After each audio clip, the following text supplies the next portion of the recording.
오늘 하나님이 우리에게 주시는 말씀은 골로새서 4장 2절에서 9절까지의 말씀입니다. 골로새서 4장 2절에서 9절까지의 말씀입니다. 골로새서 4장 2절에서 9절까지의 말씀입니다.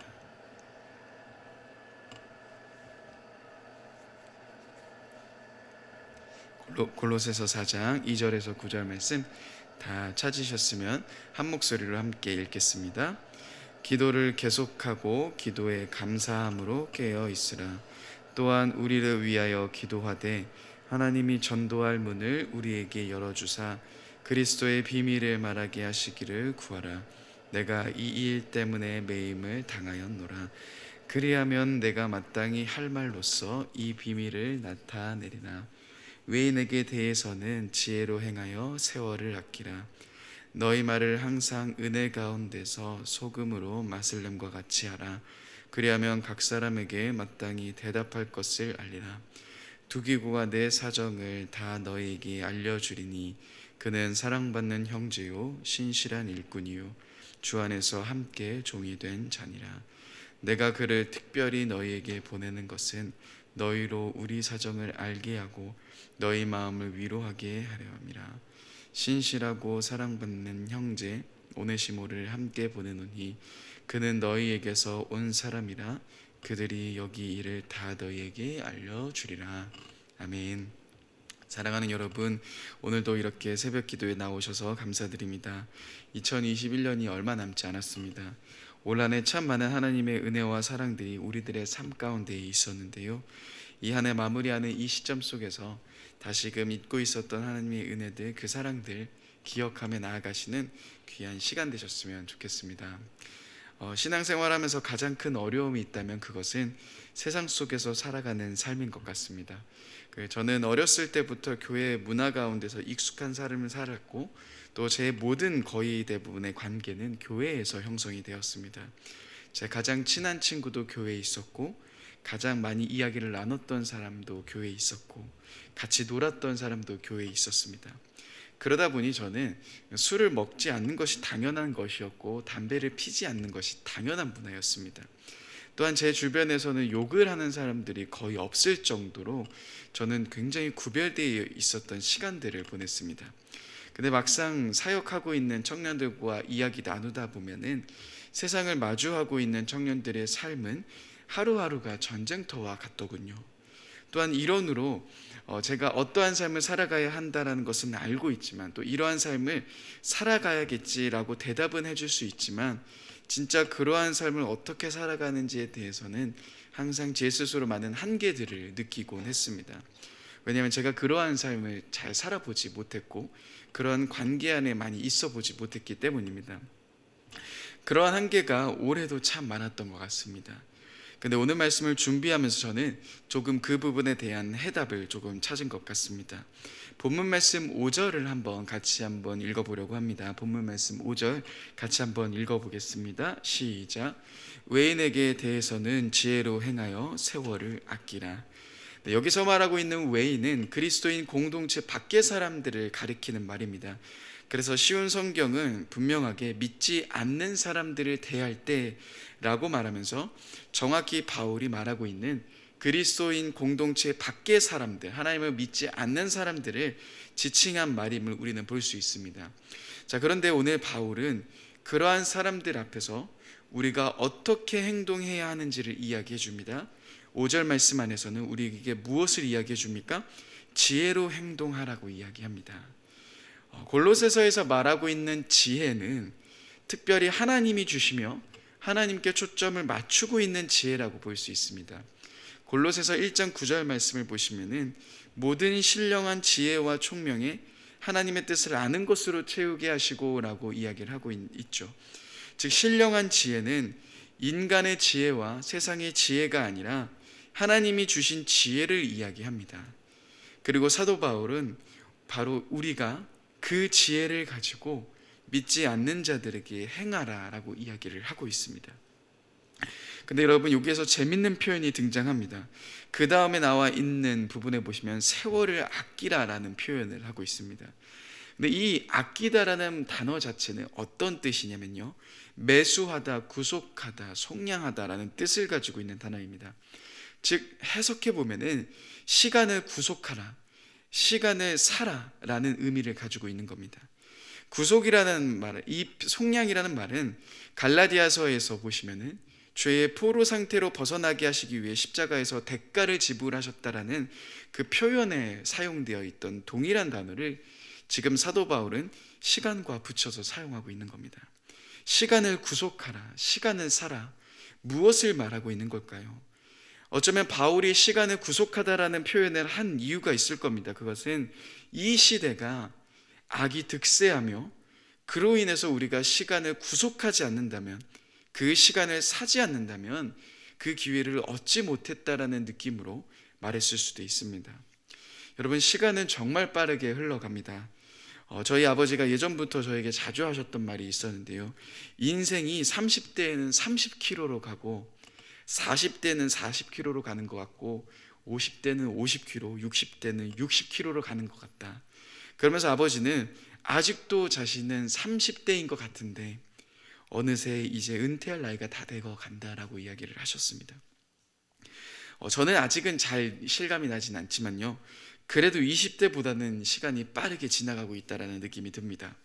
제가 우리 교회에 온 지 2014년도에 왔으니까요, 지금 이제 8년 차, 내년이면 9년 차가 되어 갑니다.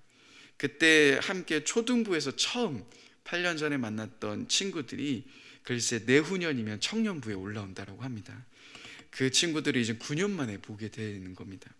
시간이 정말 빠릅니다. 20대에 풋풋했던 시간에 왔던 제가 30대 중반을 넘어가고 있습니다. 이처럼 우리들의 시간은, 또한 여러분들의 시간은 정말 빠르게 움직입니다. 마치 우리가 그 시간을 사지 않는다면, 그 시간을 구속하지 않는다면 어쩌면 악에게 그 시간들을 빼앗길 수 있고 무의미하게 그 시간들을 빼앗길 수 있다는 겁니다. 그만큼 바울은 골로새서에서 그 중요성을 이야기를 해주고 있는 겁니다. 하나님의 지혜로 행동함과 동시에 우리에게 주어진 그 기회, 그 시간을 낭비하지 말고 그 시간을 살아라고 이야기합니다. 자, 그 다음에 6절 말씀에 보시면은 그는 이렇게 이야기합니다. 무엇이라고 이야기하냐면 너희의 말을 은혜 가운데서 소금으로 마슬렘과 같이 하라라고 말합니다. 우리가 세상에 믿지 않는 사람들에게 나아갈 때 첫 번째, 지혜롭게 행동하며 그 시간에 사는 것을 이야기했다면, 두 번째로 무엇을 이야기합니까? 우리들의 말을 이야기합니다. 여기서 말하고 있는 말은 당연히 우리들의 언어를 통해서 흘러나오는 복음의 메시지를 이야기합니다. 그런데 여러분들의 삶 가운데 복음의 메시지가 흘러나가셨습니까? 올 한 해를 돌아보며 정말 나의 입을 통하여서, 나의 말을 통하여서 세상에 있는 사람들 가운데, 또한 그리스도 공동체 밖에 있는 사람들에게 복음의 메시지가 흘러나가신 것 같습니까? 바울은 분명하게 은혜 가운데서라고 이야기합니다. 이것은 우리들의 힘과 능력이 아님을 말해줍니다. 하나님의 은혜와 연결되어 있는 부분은요, 6절 말씀 하반절에 보시면 이렇게 이야기합니다. 각 사람에게 마땅히 대답할 것을 알리라. 즉 우리가 전하는 복음의 메시지, 그 말 역시 하나님이 우리들 가운데 알려주신 말이라는 겁니다. 하나님의 은혜로 우리가 그 말을 할 수 있다라는 겁니다. 그렇기에 소금으로 마슬렘과 같이 하라라고 이야기하면서 너희가 마땅히 할 말을 신중하게 선택하라라고 바울은 그들에게 강조하고 있습니다. 여러분, 우리가 어떠한 말을 선택해야 하는지 정말 중요합니다. 이처럼 바울은 분명하게 우리가 어떠한 삶을 살아가야 하는지를 말해줍니다. 또한 어떻게 믿지 않는 사람들에게 나아가야 하는지를 이야기해 줍니다. 그리고 우리가 그러한 삶을 살아가야 한다라고 강조하고 있습니다. 자, 그런데요, 여러분, 우리가 이렇게 믿지 않는 사람들에게 나아가는 삶에 대해서 보다 보면 결국 이 삶 가운데 무엇이 중요한 것임을 보게 됩니까?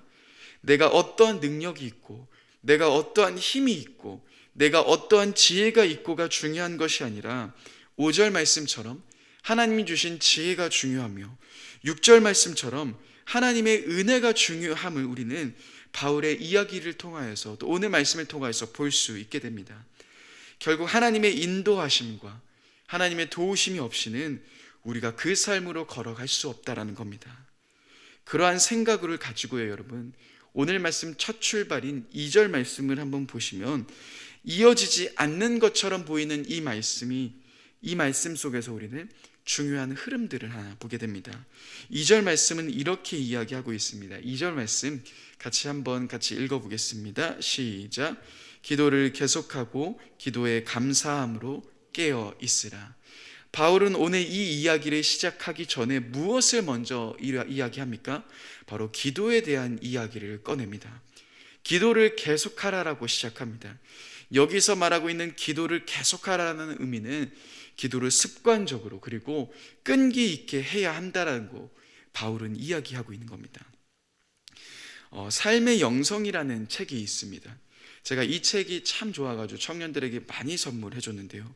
이 책에서는 우리들의 신앙의 패턴들이 대부분 이렇게 진행된다라고 이야기하면서 하나의 예시를 보여줍니다.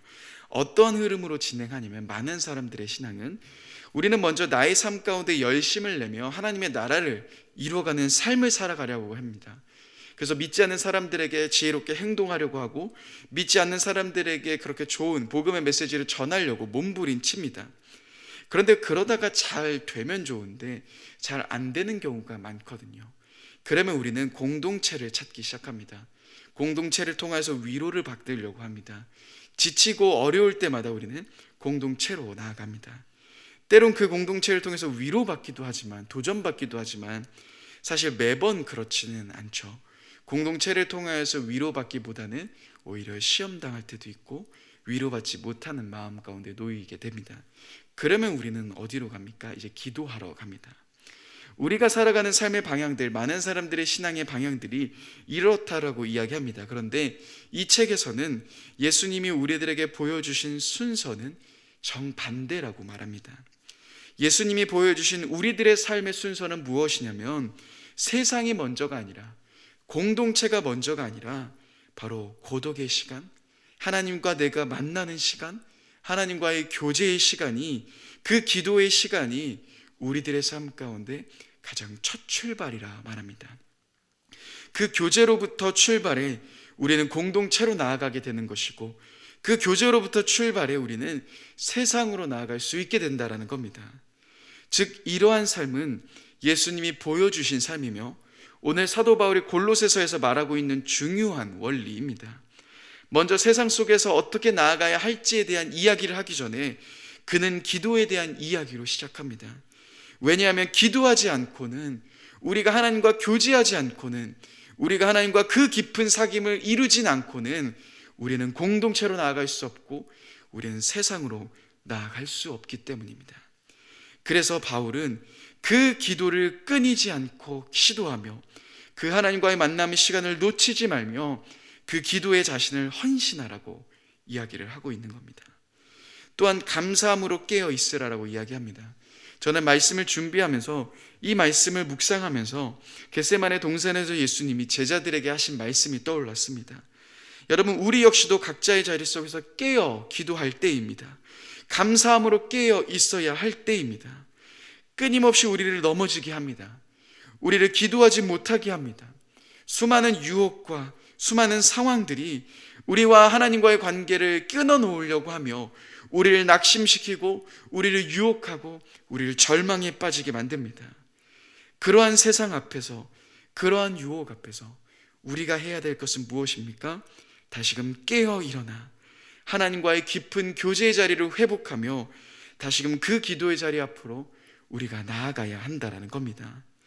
왜냐하면 우리가 세상으로 나아가는 삶, 우리가 공동체로 나아가는 그 모든 삶, 그것은 우리의 능력과 우리의 힘과 우리의 지혜가 아닌 하나님의 지혜요, 하나님의 은혜로 우리가 그 삶을 살아갈 수 있기 때문입니다.